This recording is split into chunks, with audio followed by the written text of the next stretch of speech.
선생님, 저는요, 네. 그 사람마다 성령님으로부터 받는 은사가 모두 다른데 왜 그런지 궁금하고요. 그리고 그 은사를 사용하는 방법도 다른데 그런 것이 궁금했어요, 항상. 네, 성령의 은사. 사람마다 각기 받는 성령의 은사가 다르죠. 당연히 다른데, 제가, 그 은사 얘기를 하기 전에, 먼저, 좀 용어에 관해서 우리가 조금 잘 알아야 되기 때문에 말씀을 드립니다. 각 사람마다 개인적으로 받는 은총, 은혜, 이것은 그 개인에게 필요한 것들이에요. 무슨 말이냐면, 내가 뭐가 절실하게 필요해. 그래서 주님이 그런 은을 내려주셨어요. 그거는 개인적으로 주시는 은총입니다. 은총. 그건 은총이에요. 은혜예요. 은총이에요. 그건 은사가 아니에요. 그러면 은사는 뭐냐? 은사는 그 사람에게 어떤 은사가 주어졌을 때 그 은사는 다른 사람을 위해서 뭔가 역할을 해서 도와주라고 주시는 특별한 은총이에요. 특별한 은총. 제2차 바티칸 공의회 교현장이라고 하는 그 문헌에 보면 이 은사는 특은이라고 나와 있어요. 특별한 은총. 그런데 그러면 그 은사는 어떤 것이냐? 나 개인을 위해서 주는 게 아니에요.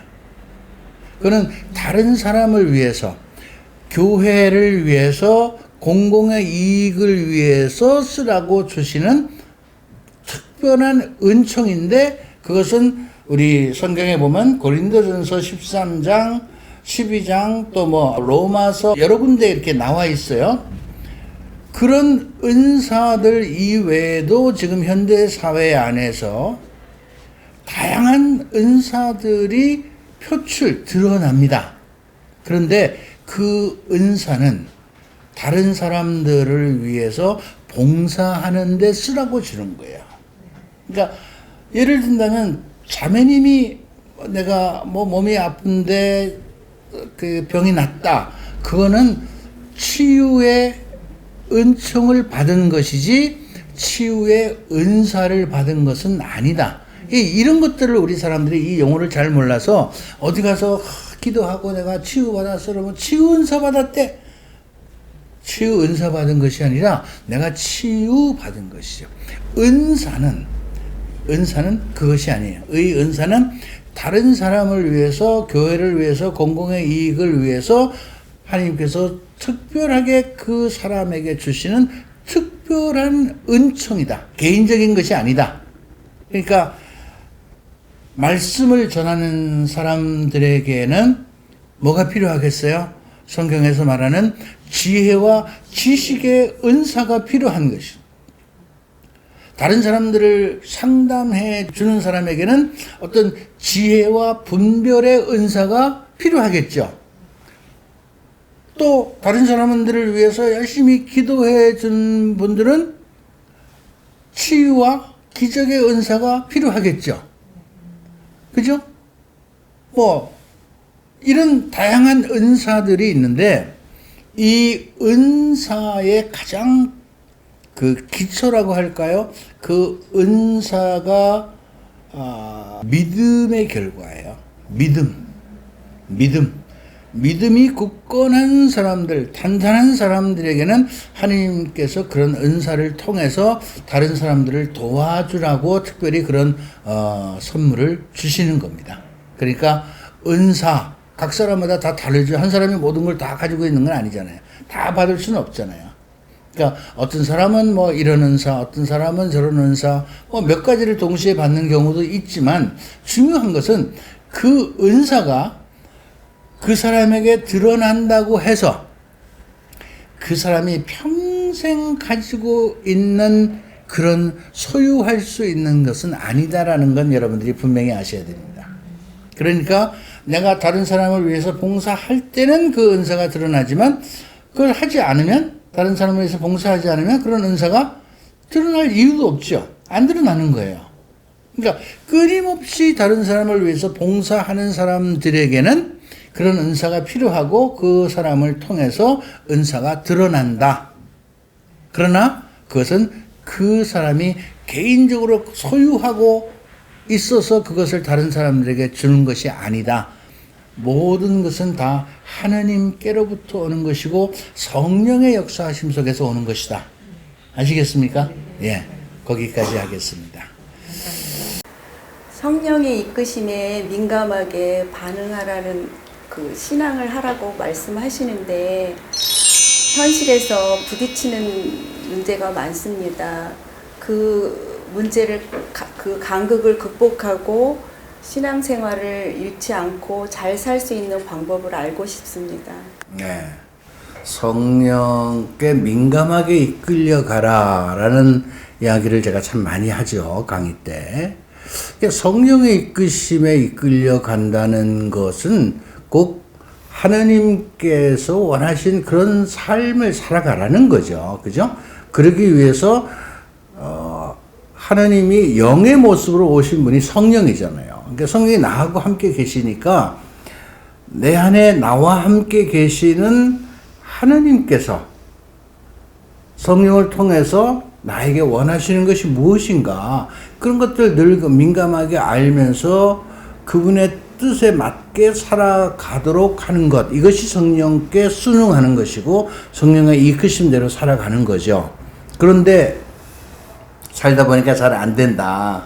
잘 걸려 넘어지기도 하고 이제 그는 뭐 결국은 내가 가지고 있는 지금까지 살아왔던 수십 년의 생활 안에서 나에게 익숙해 있는 나의 모습이 있거든요. 우리 자매님 얼마나 살아왔는지 제가 잘 모르지만 하여간 굉장히 오래 살아왔잖아요. 그 오랫동안 살아온 자매님의 삶의 내용 안에 하느님을 모르고 그냥 내 감정, 내 뜻, 내 지식, 내 경험에 의해서 모든 판단을 내 주관적으로 생각하고 살아왔던 내 삶의 모습이 있어요. 그리고 그렇게 살아왔어. 그렇게 살아와도 누가 뭐라고 그러질 않아. 뭐라고 해도 안 듣고 그냥 살아왔어요. 그죠? 그게 오랫동안 그런 것이 내 몸 안에 익숙해 있단 말이에요.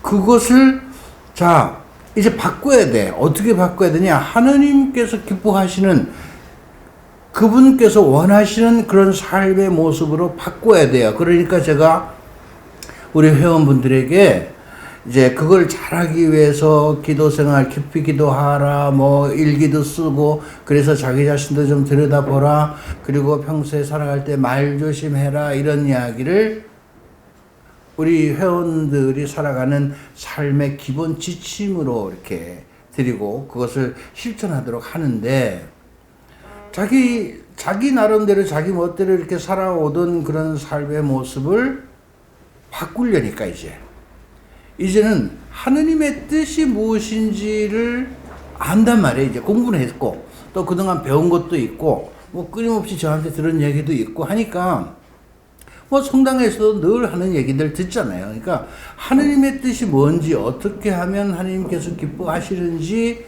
이거를 아는데, 내가 살아온 내 삶의 생활, 내가 해왔던 그 내용, 그 삶의 방법과 좀 다른 부분들이 있는 거예요.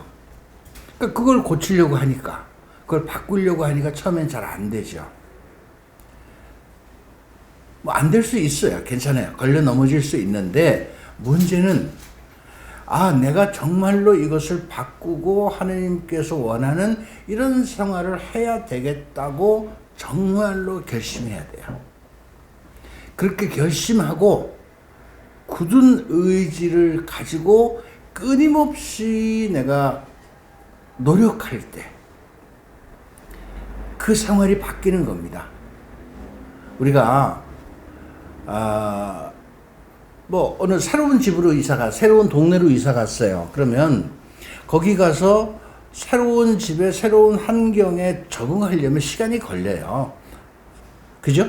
그렇듯이 우리가 하느님의 뜻에 맞는 성령의 이끄심에 의한 삶을 살아가려면 과거에 내가 살아왔던 그런 삶에서 이제 이사한 거란 말이죠. 새로운 환경에 새로운 집으로 이사를 해서 여기에 맞게 살아야 돼야 돼요. 그러면 여기에 생활하기 위한 적응이 필요한데 자꾸 옛날 생각이 나서 옛날이 그리워서 그 집에 또 찾아가고 또 그쪽 사람들 만나고 그러면 여기 적응이 안 되잖아요. 그죠? 그러니까 여기에 적응하기 위해서는 여기 생활에 집중해야 돼요.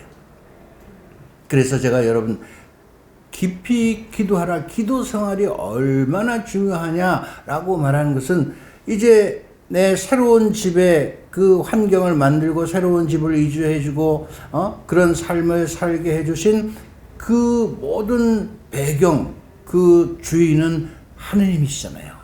그러니까 늘 우리는 하느님을 의식하고 그분께서 원하시는 것이 뭔가, 그분의 뜻이 뭔가, 이제 내가 그분을 우리 집에 어른으로 모셨는데 어떻게 저분의 눈치를 보고 살아야 되느냐 이런 생각을 하고 살아야 되니까 자매님도 집에 어른이 있다면 조심조심하고 살지 않아요? 그런 겁니다.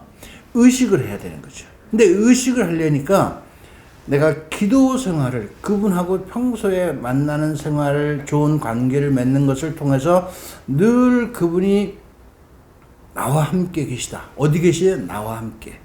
이걸 늘 생각하고 살아야 돼요. 그러니까 내가 잘못하면 별거 아닌 것 같지만 집안 망신시키는 거야. 누구? 하느님 망신시키는 거죠. 그럼요. 이런 의식을 딱 가지고 있으면요. 성질 내고 싶어도 못 내요.